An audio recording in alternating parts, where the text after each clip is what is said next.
কেউ একজন পরীক্ষা দিতে যাচ্ছে, এই মুহূর্তে কেউ একজন যদি এসে বলে ব্রেক আ লেগ, এখন যদি আমি না জানি ব্রেক আ লেগ, তাহলে আমি কি স্বাভাবিকভাবে রিয়েক্ট করবো, হ্যাঁ আমি পরীক্ষা দিতে যাচ্ছি, এখন আমাকে পা ভেঙে দিতে বলতেছে।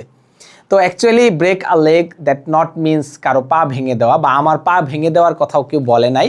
এটা খুবই ইন্টারেস্টিং একটা ফ্রেজ বা ইডিয়ম, সেটা হচ্ছে উইশিং সামওয়ান গুড লাক, কাউকে শুভকামনা জানানো। এই গল্পটা কোথায় এসেছে? আমরা দেখতে পাচ্ছি হাসি খুশি অবস্থায় সে বলতেছে thumbs up, that means best of luck, wish someone good luck. Actually break অর্থ হচ্ছে ভাঁজ করা।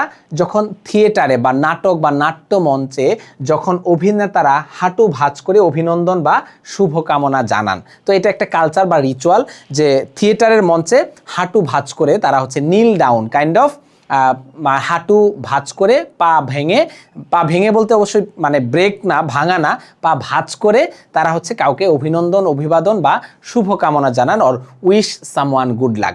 দ্যাট মিনস খুবই ইন্টারেস্টিং। বন্ধুকে খুবই চিন্তা ভাবনা করে বলো যে ব্রেক আ লেগ, যখন পরীক্ষা দিতে যাচ্ছে তাকে, সে যদি এটা না জানে তাকে অবশ্যই ইনফর্ম করে বলো break a leg, that means wish someone good luck. খুবই ইন্টারেস্টিং এবং খুবই ইম্পর্টেন্ট ব্যতিক্রম একটা ইডিয়ম হচ্ছে break a leg, that means wish someone good lakh.